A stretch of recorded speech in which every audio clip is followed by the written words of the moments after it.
You're listening to Big World Network.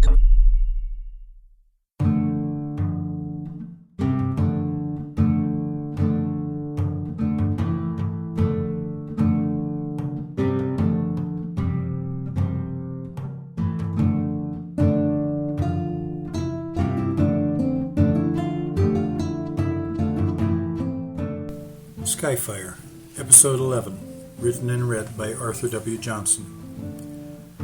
Sunday morning broke over the horizon and the noisy day began below in the street. While the company was closed, it seemed the wharves were open for business as usual. There came a loud toot from a little distance away, rousing Seamus and Kyle to full wakefulness.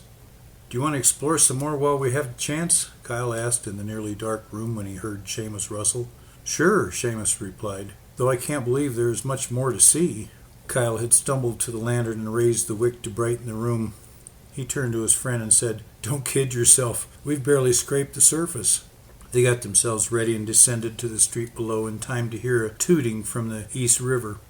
They looked to the left to see great volumes of black smoke erupting from some sort of smokestack sticking up among the ship's masts along the harbor. "What is that, then?" Seamus asked, deferring to his friend who had been there before. "I don't know. Shall we go down there and see?" They hurried along the wharf to find a sign by a pier that informed them that they were at the Staten Island ferry. Moored in a slip was a boat with rounded humps on each side and no sails. The acrid smoke belching from the top of the twin stacks made them momentarily gag before the breeze blew it away. "What in God's creation is that?" Seamus asked. "I don't think that's one of God's creations, my friend," Kyle said. "I had heard about those on my last voyage, but had never seen one." He snorted through his nose in disdain before adding, "That's one of Robert Fulton's creations. It's called a steamboat. They are supposed to replace real ships, from what I hear. Personally, I don't want anything to do with Fulton's folly. I understand that's what they called him in the beginning." "There are no sails. How do they move it?" "That's my point." Just then the crew untied her from the bollards, and she belched more smoke, blew her whistle a shrieking screech, and began churning the water on both sides of her hull. She glided backwards out of the slip, turning her bow outward as she went, then stopped churning the water. The passengers along the starboard side waved to those on shore. Suddenly the water erupted anew amidship, and she began moving forward, turning more to port. They watched as she presented her stern. She grew smaller as she crossed the East River, bound for Staten Island on the other side. Seamus looked at his friend in time to see a sour expression begin to fade. Kyle spat into the river. "That left a bad taste in my mouth." "I take it you have no love for steamboats, then?" "Well, no, but it was the smoke in my mouth that gave me the bad taste." Seamus nodded toward the ferry. "You have to admit it looked a lot more maneuverable than a ship with sails." "I don't care. I don't want any part of them." "So that fleet you talked about would be strictly under sail?" Kyle barked out a laugh. "That is absolutely right, my friend. These are dirty, smelly boats, and I don't think they'll last long." The two spent the day seeing the sights of the city and ended up at the dockside pub for a pint as the sun once again disappeared over the western horizon. They spent the next week working for the counting house on the docks doing manual labor. Seamus was no stranger to the rigors of hard work, but by Friday night they were both exhausted. "I can't do this much longer," Kyle said. "I'm going along to see Captain Fowler tomorrow and see how soon he's leaving. The work isn't as hard. Are you coming?" "I don't think so," Seamus replied. "Sure, it's hard work, but it won't last forever, and you can begin to buy those ships you want." "Just the same, I think I can make better money on the high seas than this job pays," Kyle said as he rubbed his lower back, "and I won't die from the effort." Later in the day, Seamus accompanied him to see Captain Fowler anyway. Kyle expressed his desire to rejoin the crew. "I don't see any reason why you shouldn't, lad," the captain said. He turned to look deep into Seamus's eye and asked, "And you?" Seamus shook his head and said, "No, but thank you. I've made my decision to stay here, and I'll stick to it." Captain Fowler shrugged and said, "Pity. You're a good man, and I would like to have you aboard." He turned back to Kyle and said, "We're nearly full laden. We shove off in 2 days' time. Come aboard tomorrow morning, and you can help with the final preparations to get underway." "Aye, Captain," Kyle said. They left the ship and made their way back to where they had watched the lacrosse match the previous Sunday. Seamus wanted to find out if he could work his way into one of the clubs and learn the game. They found an empty bench slightly removed from the edge of the playing field and took possession of it, leaving room at the end for another person to sit and watch. As they waited for the teams to appear and begin the action, a young lady, complete with spinning parasol, sat on the unoccupied end of the bench. They glanced at her, then back at the empty field.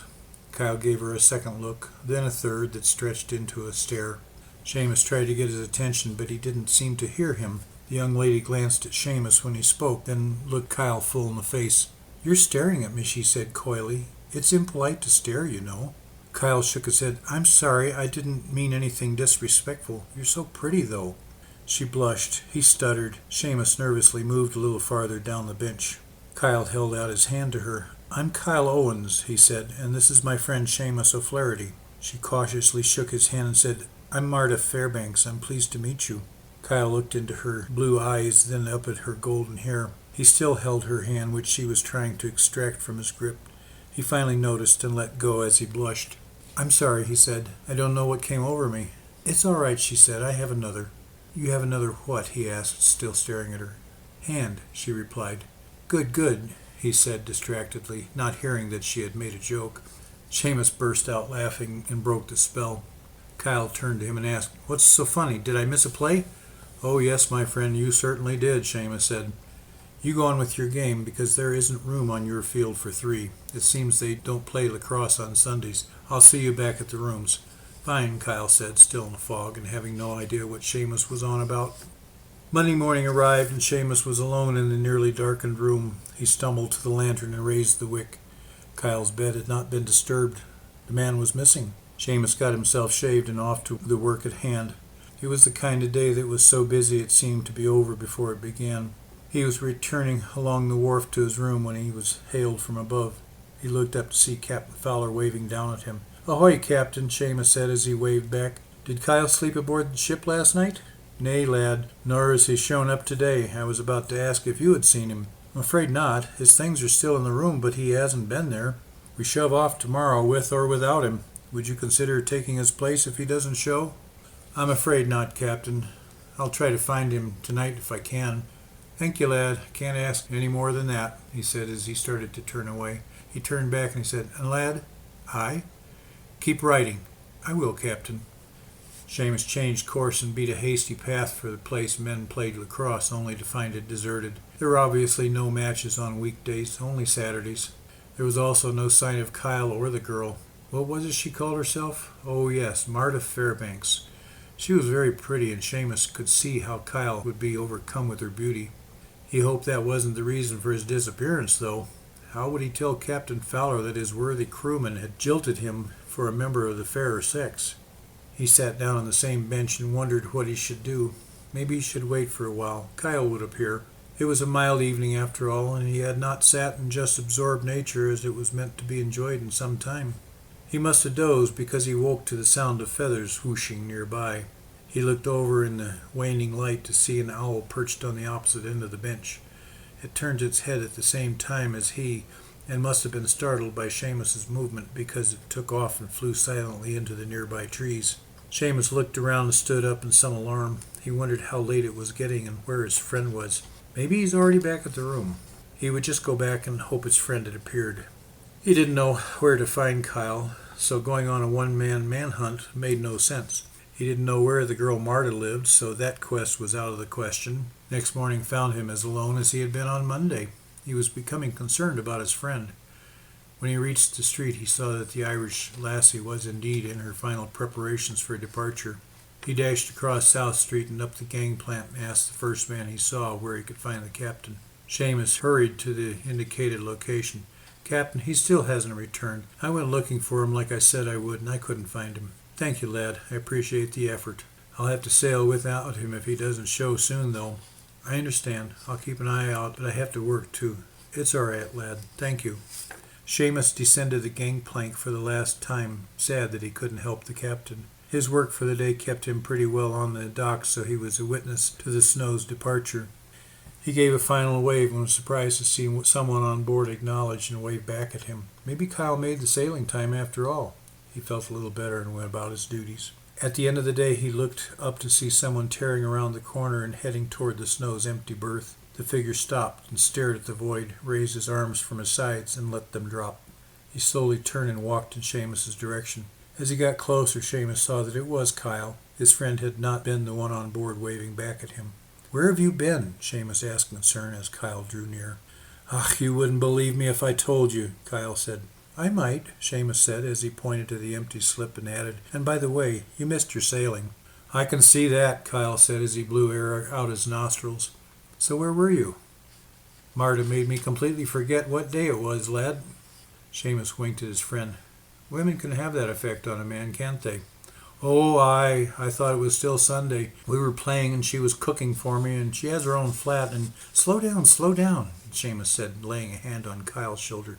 "You don't have to get all the words out at once. There isn't room in your mouth for that." He looked at his friend full in the face and asked, "What do you mean she has her own flat?" "Oh, my," Kyle said. "It's bad, isn't it?" "I'm afraid so, my friend. But it's a good kind of illness you have. I know, because I've had it myself. It gets better with time. You fall in love. But why did it make me forget about the sailing?" Seamus looked at his friend and thought over his answer before saying, "How many times have you seen a pair of robins fly straight at you during mating season, and not because they're attacking, but because they're so distracted with each other that they just didn't see you?" Kyle looked at him in disbelief for a second and then said, "It is like that, isn't it?" "Aye, it's every bit like that." He patted Kyle on the back and said, "You're in love, my friend. Enjoy it." He reworded his previous question.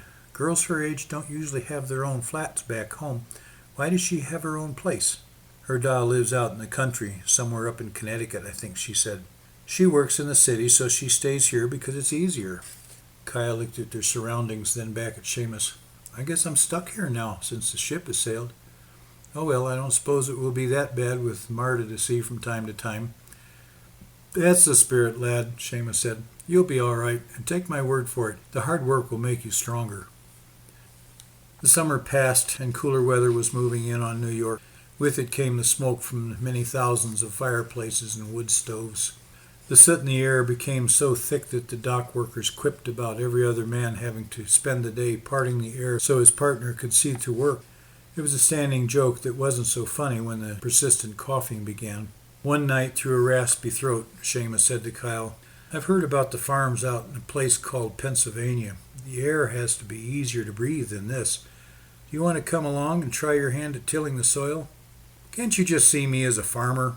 Kyle rasped back. "Besides, I don't want to get too far from Marta. She is little Vixen, but she is my Vixen. Suit yourself, then. I can't take this any longer. I'm going to take my savings and move along." "I'll miss you," Kyle said as he looked at his friend with sad eyes. "I'll miss you too," Seamus said, "because I've grown accustomed to having you around. Who knows, we may meet up again some day." He leaned back against the wall by his bunk and pulled his knee up to his chest. The external pressure seemed to ease the internal pressure on his ribs from the constant coughing. His eyes watered as the pain abated. "Are you crying?" Kyle asked. "No, I just hurt too much from this coughing to hide it anymore." He shifted to ease more of the pressure. "I think I'll leave in the morning."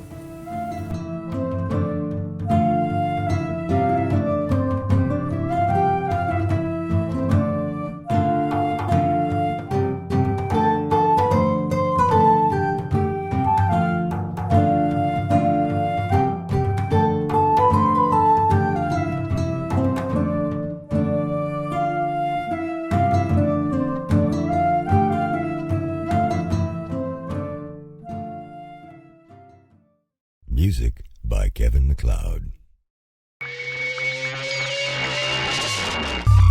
You're listening to Big World Network.